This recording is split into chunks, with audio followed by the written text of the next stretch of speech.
Hello everyone, welcome to another installment of Erin's Book Club. The lighting here isn't great, which is going to make my video a little more difficult for my phone to process. However, I have some spare time now because I'm watching a very sick kitty that I'm hoping will recover very shortly. But as I'm watching this kitty, I have a book that I finished and I'd like to do a review on. I actually finished it a couple days ago, almost a week ago now, and it has taken me this long to kind of get my thought processes in order. So the book I have to review today is Anne Frank, The Diary of a Young Girl, the definitive edition, mass market paperback that I ordered online from Amazon. I'm going to read the back of it in case any of you guys haven't read it, or if it's been a while, because I know a lot of schools used to have you have to read this for like a school project.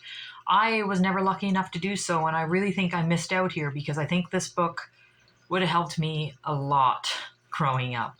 But I'm going to read the back. Discovered in the attic where she spent the last years of her life, Anne Frank's remarkable diary has been a world classic, a powerful reminder of the horror of war and an eloquent testament to the human spirit. Updated with enlightening new material, this is truly the complete and definitive edition.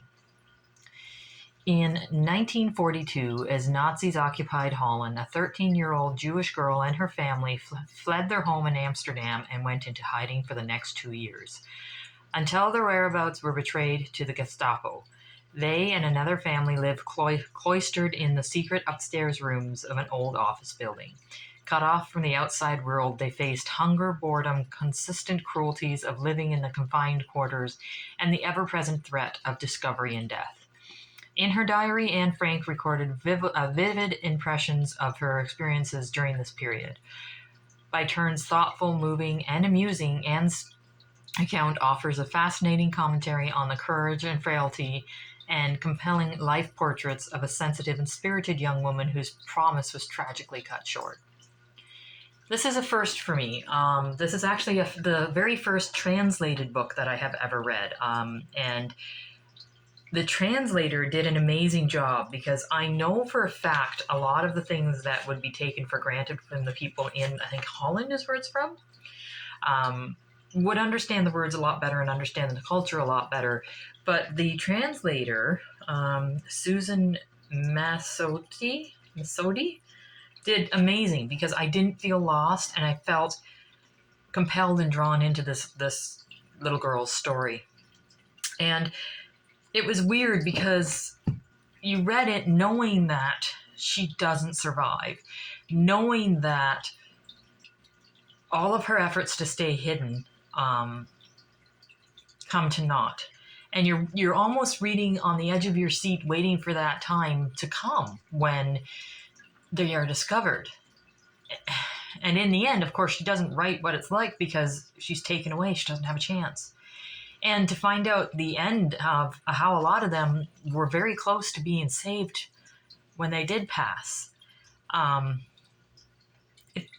it's heartbreaking. And to know that the husband, the father, is the only one that survived, I can't even fathom what it must be like to continue and go on. And he did go on. He married again. But to lose everything after everything you did to keep your family safe, to lose them all, and you being the only one left. And it was so easy to forget that this was such a young child facing a severe, scary time, because she wrote very realistically, and it was difficult too reading about the struggle that she had with her mother and how she didn't get along with her mother. And a lot of it was just growing up and finding your own way and realizing what life is like. And I sympathized a lot with that because I've had to, quote unquote, fire my mother a while ago. And it's hard. It's hard to read all this knowing that she's not going to get a chance to reconcile, that they're just not going to make it. And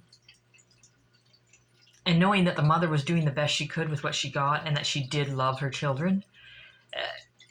There were times when I was reading it and I was reading what she was writing down, and I was like, you ungrateful little brat, you know? But we were all ungrateful little brats. It's only because we're analyzing what her life was, because it was isolated. I do think it's a book that should be read by every single school child with the teacher, because it puts a lot in perspective. And especially nowadays, where empathy and respect and caring about another human being is just gone in today's society. Today's society, it's all about me, me, me, me, me. What can I get? What can I do? And that's propagated. And it shouldn't be. I think this book would help with that. It was hard. It was hard to read. But it was vital to read. And it was so well written. I can't even imagine what it must be like to go through what they went through. I can't. But yeah, those are my thoughts on Anne Frank's diary. I think everybody should read it. And I'll let you know when I have another book read. Thanks, guys.